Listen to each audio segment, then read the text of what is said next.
आपको गुस्सा आना चाहिए कि आपकी बेटी स्कूल जाती है तो किसके साथ जाती है और किसके साथ आती है, उसके आने और ले जाने के लिए कौन आपने किसको मुतय्यन किया है। अकेले अगर जाती है या मोहल्ले की चंद सहेलियों के साथ जाती है तो आपको मोहल्ले और गांव की चंद सहेलियों पर एतबार कैसे है, क्योंकि सहेलियां एक दूसरे की सहेली होती है। तो मेरी मत कहना, मैं तुम्हारी नहीं कहूंगी। तुम अपने बॉयफ्रेंड के साथ जाओ, हम अपने बॉयफ्रेंड के साथ जाते हैं और घर जब पहुंचेंगे तो हम लोग एक साथ हो लेंगे, तुम हमें फला जगह पे मिल जाना। आपने अपनी बेटी को गांव की चंद लड़कियों के साथ स्कूल जाने की इजाजत कैसे दे दी, और दे दी तो आपने उसका पीछा करके कभी देखा, कभी आपने पूछा कि स्कूल से ये लड़की कितने बजे गई, हमारे घर पे कब पहुंचती है? ये हिसाब किताब कौन करेगा? मुसलमानों, तुम हिसाब किताब करने वाली कौम हो। तुम बच्चों के लिए अगर बाप हो तो अपने बच्चों का हिसाब लो, शौहर हो तो अपनी बीवी का हिसाब लो, अगर भाई हो तो अपनी बहन का मुहासिबा करो। मुहासिबा जिंदे करते हैं, मुर्दों से हिसाब नहीं लिया जाता है, हिसाब जिंदों से तलब किया जाता है, मुर्दों से नहीं। तुम जिंदा कौम हो, हम तुमसे हिसाब ले सकते हैं। ये मदरसे में कितना चंदा हुआ है आपने दिया है, आप हिसाब लो मदरसा कमेटी से। मदरसे कमेटी के लोगों को बुरा नहीं मानना चाहिए, क्योंकि एक एक रुपया आपकी अमानत है, आपके बच्चों पर ही खर्च होगा, इसलिए हिसाब जिंदे लेते हैं, हिसाब जिंदे देते हैं।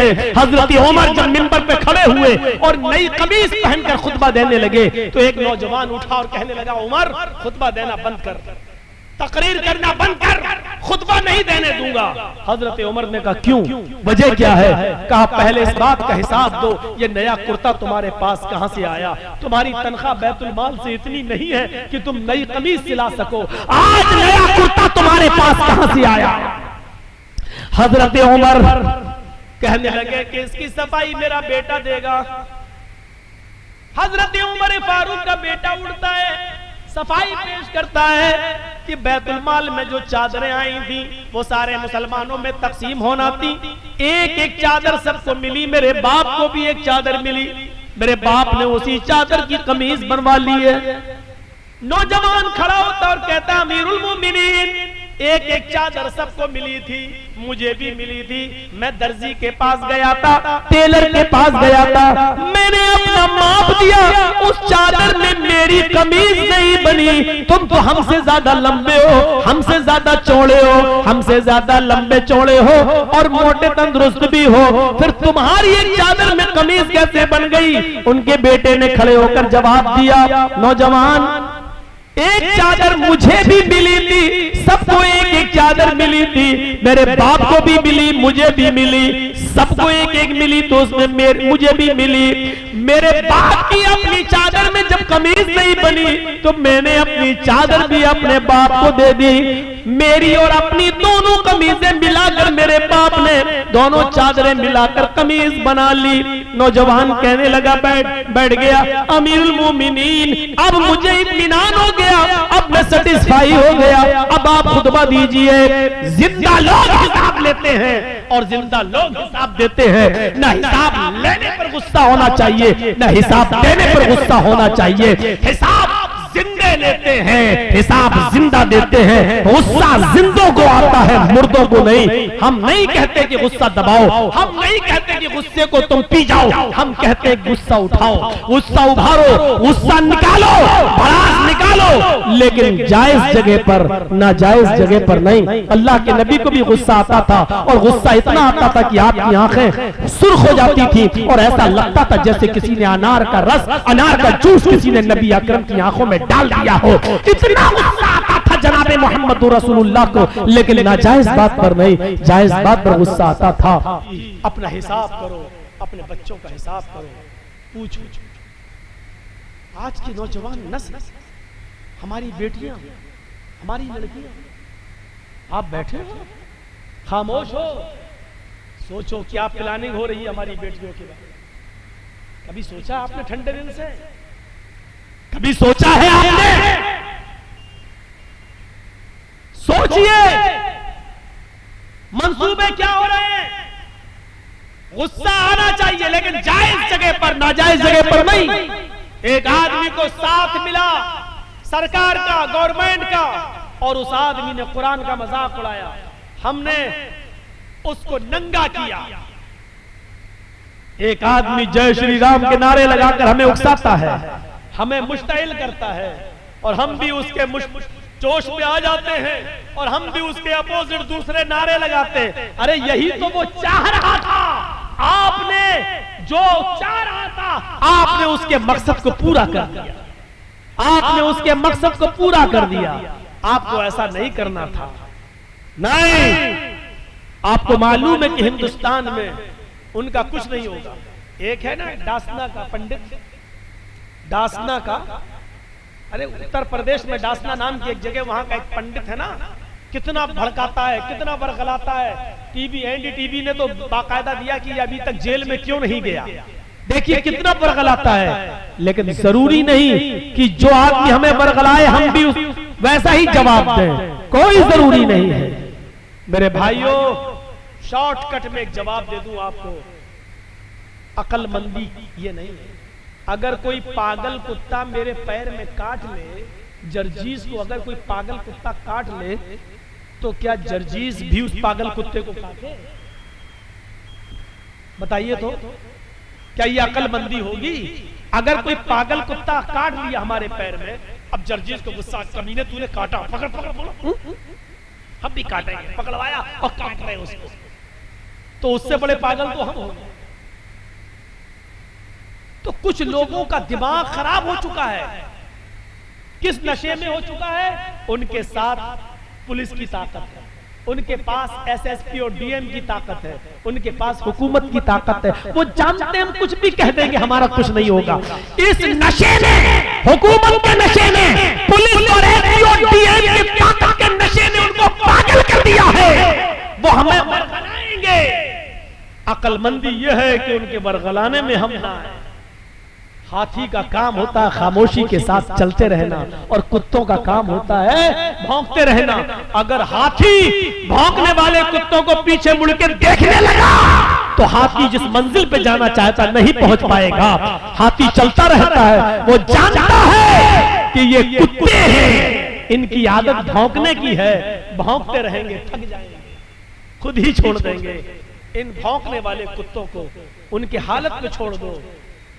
हम भौंकने वाले कुत्तों का नाम भी ले देते, लेकिन इन यूट्यूबर वालों की वजह से नहीं ले रहे हैं। आप समझ जाओ, और जिसने इन भौंकने वाले कुत्तों को समझ लिया, वो पूरी तकरीर समझ गया। समझ लो कि वो कामयाब हो गया। मेरे भाइयों, ये यूट्यूबर वाले तुम्हें समझने नहीं दे रहे हैं, लेकिन हमने तुम्हें समझा दिया इशारों में। जो इन भौंकने वाले कुत्तों को समझ जाए, वो पूरा जलसा समझ गया, और समझ लो कि मुखिया जी के कराए हुए जलसे को आपने कामयाब कर दिया।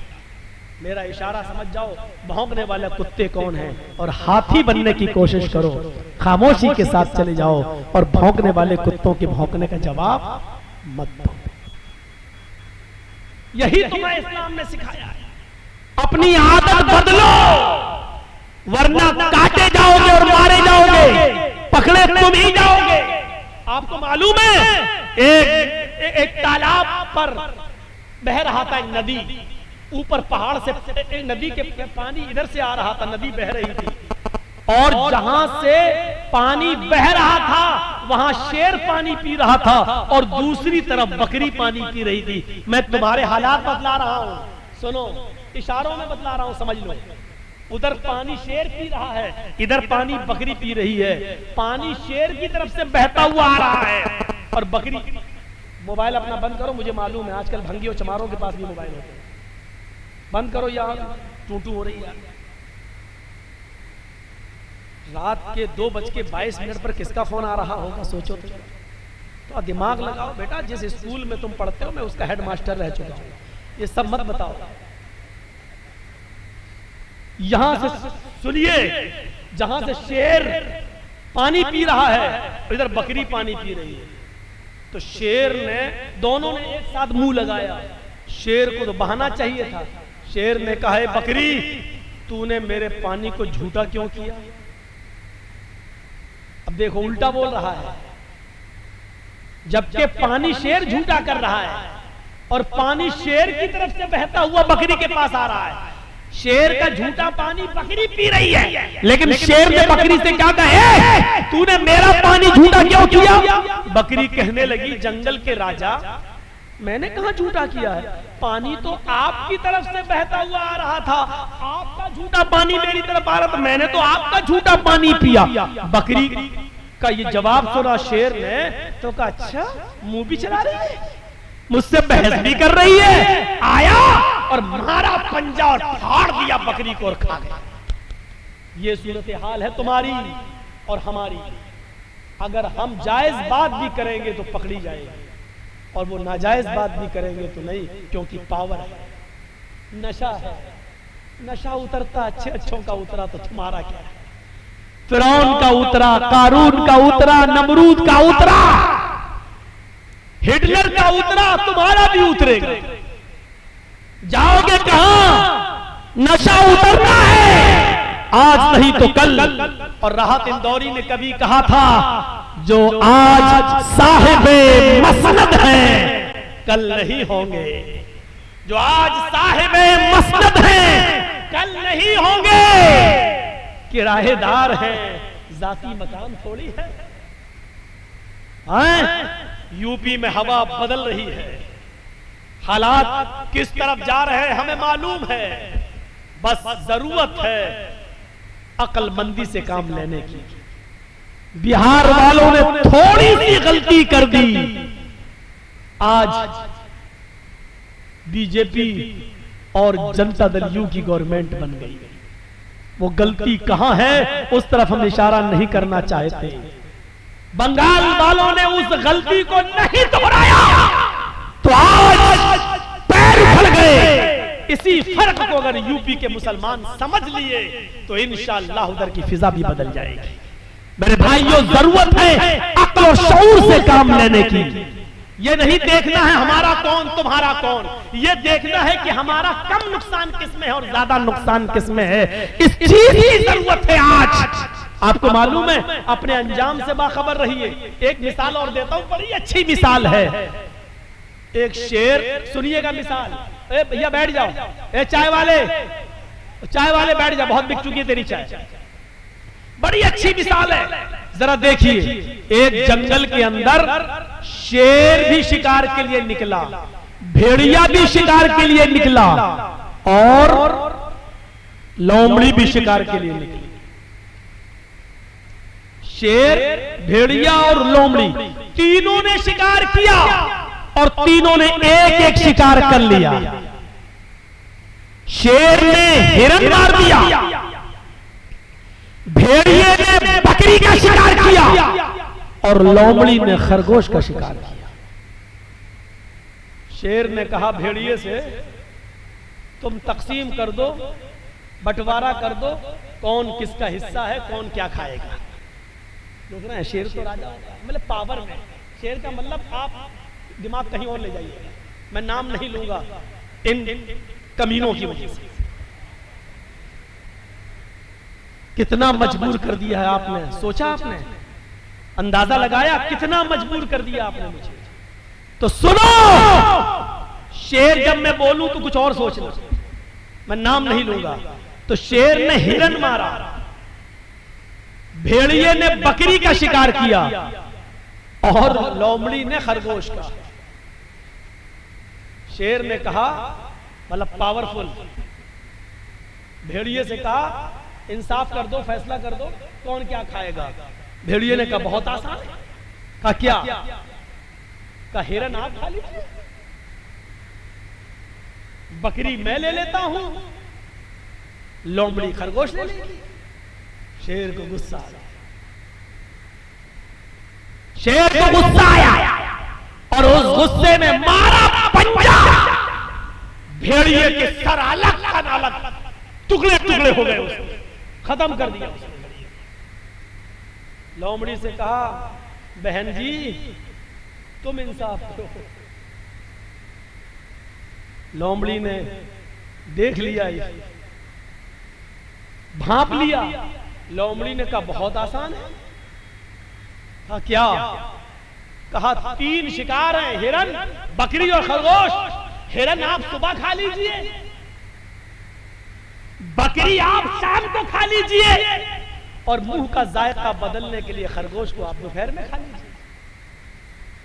शेर ने कहा वाह, बहुत अच्छा फैसला। वाकई इतनी अकल तुम्हें किसने दी? इतना अच्छा फैसला तुम्हें किसने सिखाया? उसने कहा इस भेड़िए ने,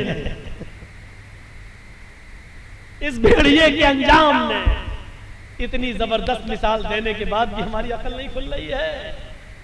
हमारी अकल भेड़िए, लोमड़ी ने देखा खरगोश जा रहा, जाए, ये मेरा कम नुकसान है, लेकिन अगर ये हम ही को मार के खा गया तो हम ही नहीं रहेंगे तो क्या खाएंगे? अपने आप को पहले बचाओ। तो मेरे भाइयों, इस वक्त ये मत देखिए कि कौन आ रहा है, इस वक्त ये देखिए कि हमारा बड़ा नुकसान किसमें और छोटा नुकसान किसमें है। इसलिए बड़े नुकसान से बचाने के लिए छोटा नुकसान अपने आप को कर देना चाहिए अपना। इसलिए बिहार वाले बड़े नुकसान को समझ नहीं पाए, छोटा नुकसान नहीं कर सके, इसलिए दोनों नुकसान से महरूम होकर उसी बड़े नुकसान में फिर पल रहे हैं। बंगाल वालों ने लात मार दी, बड़े नुकसान से अपने आप को बचा लिया और छोटा नुकसान उन्होंने कर दिया। अल्लाह उत्तर प्रदेश की आवाम को भी बड़े नुकसान से बचने की तौफीक अता फरमाए, उनको अक्ल शऊर अता फरमाए और उनको भी समझदारी से काम ले, और लोमड़ी की तरह उनको भी इबरत हासिल करने की तौफीक अता फरमाए।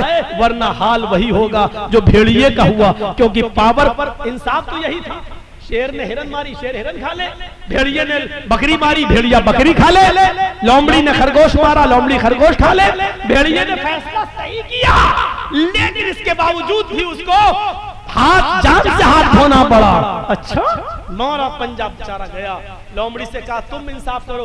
उसने कहा दिन में आप सुबह में हिरन खा लीजिए, शाम को बकरी खा लीजिए, और दोपहर में अगर मुंह का जायका बदलना हो तो खरगोश का टेस्ट कर लीजिए। तीनों आपके। वाह वाह, क्या अच्छा फैसला किया। लोमड़ी से कहा लोमड़ी इतना अच्छा फैसला तुझे किसने सिखाया? सीधे कहती है भेड़िए के अंजाम ने, इसी भेड़िए से सीखा है मैंने। तो आप भी कुछ सीखिए, उत्तर प्रदेश के लोग बिहार से सीख लें और बंगाल से भी सीख लें। मिसाल भी बड़ी अच्छी हो, बड़े अच्छे मौके पर याद आई है। तो मेरे भाइयों, अपने अंजाम को समझने की कोशिश कीजिए। अपने हम जानते हमारा इस वक्त कौन है, कोई नहीं। इस बात का भी एतराफ है, हम किसी का फेवर नहीं कर रहे हैं। बंगाल में हमने किया था, लेकिन यह हकीकत है कि हमारा इस वक्त कोई नहीं है। आप किसी पर भरोसा करके देखें तो भरोसे के लायक कोई नहीं है। इस बात का एतराफ है कि मुसलमानों को हमेशा हर पार्टी ने ठगा है, हर जमात ने ठगा है, हर सियासी जमात ने हमारा नाजायज फायदा उठाया है। हम मजबूर हैं, लेकिन हाँ, हम अपने अंजाम को भी देख रहे हैं और समझ रहे हैं मेरे भाइयों। इसलिए हमें अक्ल के नाखून लेना पड़ेगा, अपने अंजाम को सोचना पड़ेगा। मैं डरा नहीं रहा हूँ, मुसलमान कभी किसी से डरता नहीं है। एक पीछे पड़े हुए हैं, जबकि उत्तर प्रदेश में मैं कोई तकरीर नहीं कर रहा हूँ, फिर भी चैनल वाले हाथ धोकर नहीं, नहा धोकर मेरे पीछे पड़े हुए हैं, नहा धोकर। ये देखो बंगाल में मुसलमानों को डरा रहा है, ये देखो एक कर रहा है। अरे मैं नहीं डरा रहा हूँ, चैनल वालों, जी इंडिया और जी न्यूज और जी हिंदुस्तान, क्या तुम अंधे हो, दिखाई नहीं देता? या तुम्हें पावरफुल की तरफ से, शेर की तरफ से कोई हड्डी डाल दी गई है जिसकी बदबू का टेस्ट तुम्हें लग गया कि छूटती नहीं है तुम्हारी जबान से? तुम्हें पता नहीं है कि इस वक्त गाय की बात कौन कर रहा है, इस वक्त मंदिर की बात कौन कर रहा है, इस वक्त मथुरा की ईदगाह की बात कौन कर रहा है? अंधो, तुम्हें ये नहीं दिखाई दे रहा है? चैनल वालों, क्या तुम्हें ये नहीं दिखाई दे रहा है कि फिरका परस्ती की बू कहां से आ रही है? हिंदू और मुसलमानों को डराने की कोशिश कौन कर रहा है? आपस में ये बंटवारा कौन कर रहा है? चैनल वालों, ये तुम्हें दिखेगा नहीं, क्योंकि हड्डियों ने तुम्हारे अंदर नशा पैदा कर दिया है। वो हड्डी शेर की तरफ से आई है। शेर, बस अक्लमंद रहा इशारा काफी, शेर की तरफ से आई है। इस शेर को समझ जाओगे आप कौन है। शेर भी कभी बकरी बनेगा। और कहो इंशाअल्लाह, कहो इंशाअल्लाह। ये तहज्जुद की नमाज का वक्त है, रात का, और अल्लाह ताला पहले आसमान पर आ जाता है। इस वक्त दुआ कीजिए कि बारे इलाह, जो हमारे मुल्क के लिए बेहतर हो, उसको मुल्क का मुहाफिज बना। हम ऐसी दुआ ही नहीं कर रहे हैं कि कोई हम पर केस करे। हम तो ये कह रहे हैं जो हमारे देश के हक में बेहतर हो, जो हमारे मुल्क के हक में बेहतर हो, जो हमारे मुल्क की हिफाजत करता हो, जो सच में हमारे मुल्क को अपना मुल्क समझता हो, ऐ अल्लाह तू इस मुल्क का इक़्तिदार उसको अता फरमा। ऐ अल्लाह जो भारत के 1 अरब 25 करोड़ लोगों को एक साथ लेके चलता हो, जो धर्मनिरपेक्ष हो, जो हिंदू मुस्लिम के चश्मे से नहीं इंसानियत के चश्मे से देखता हो, ऐ अल्लाह इस मुल्क को ऐसे लीडर की जरूरत है, इस मुल्क को उसके हवाले कर दे।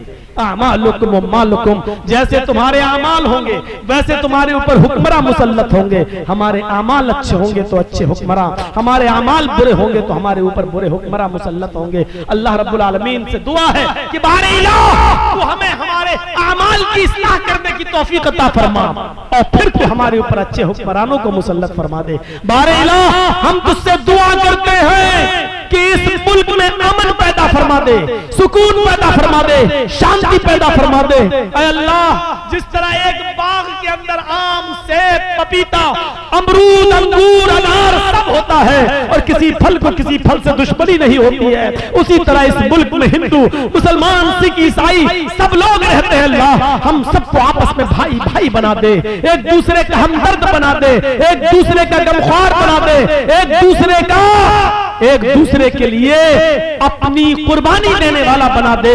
ऐ अल्लाह एक दूसरे का दर्द कांटा हिंदू को चुभे तो उसका दर्द मुसलमान अपने दिल में महसूस करे, और कांटा मुसलमान को चुभे तो उसका दर्द हिंदू अपने दिल में महसूस करे। हमें ऐसा एक दूसरे का हमदर्द बना दे। ऐ अल्लाह गंगा जमनी तहजीब तो हमेशा हमारे मुल्क में कायम रही, कुछ लोग इस गंगा जमनी तहजीब को मिटाना चाहते हैं। बारे अल्लाह जो लोग हिंदू मुस्लिम एकता को मिटा रहे अल्लाह तू उनको मिटा दे। अल्लाह जो हिंदू मुस्लिम एकता को खत्म करना चाहते हैं अल्लाह तू उनको खत्म कर दे। अल्लाह जो इस मुल्क के अमन, चैन और सुकून और शांति को भंग करना चाहते हैं अल्लाह तू उनको भंग कर दे। अल्लाह जो इस मुल्क में फसाद बर्पा करके इस मुल्क को जंग की आग में और गिरा युद्ध में गुजरने की और धसाने की कोशिश कर रहे हैं अल्लाह तू उनको इस मुल्क से मिटा दे और उनका सफाया कर दे। इस मुल्क की हिफाजत फरमा। ये मुल्क हमारा मुल्क है, ये 1 अरब 25 करोड़ देशवासियों का मुल्क है। हिंदुओं ने भी, मुसलमानों ने भी इस मुल्क को आजाद कराया है। अल्लाह इस मुल्क के अमन और चैन से कुछ लोग खिलवाड़ कर रहे हैं अल्लाह तू उनको खिलौना बना दे, उनको निशाने इबरत बना दे। जिस तरह हिटलर बना, हज्जाज इब्न यूसुफ बना, जिस तरह और लोगों को तूने निशाने इबरत बनाया, बारे अल्लाह तू उनको भी निशाने इबरत बना दे। बाद में आने वाली नस्ल उनके जुल्म को याद करे, उनके सितम को याद करे। 11:30 बजे 11:40 पर मैं आया था और फिर 12:40 पर और मेरा 2 घंटे का तकरीबन पूरा वक्त हो गया है, 1:45 तो हो ही गया है। तो मेरे भाइयों हम अल्लाह से दुआ करते हैं कि बारे इलाह हमें अक्ल शऊर से काम लेने की तौफीक अता फरमा। बारे इलाह जब तक तो हमें जिंदा रख, इस्लाम पे जिंदा रखना, और जब हमारा खात्मा हो तो ईमान पर हमारा खात्मा फरमाना। और आखिरी ऐलान ये आपसे कि मदरसे 2 साल कोरोना का शिकार रहे हैं और नहीं चल सके हैं। आपसे आखिरी गुजारिश, आपने किसके हाथ में किसका क्या ताउन किया है मुझे नहीं मालूम, लेकिन मेरे हाथ में आप क्या ताउन करना चाहते हैं, मुझसे क्या मोहब्बत है, अपने अपने मोबाइल आप हटा लो और अपनी मोहब्बत आज मैं देखूंगा आपके दिलों में क्या है। लिहाजा इस मदरसे के लिए आप 10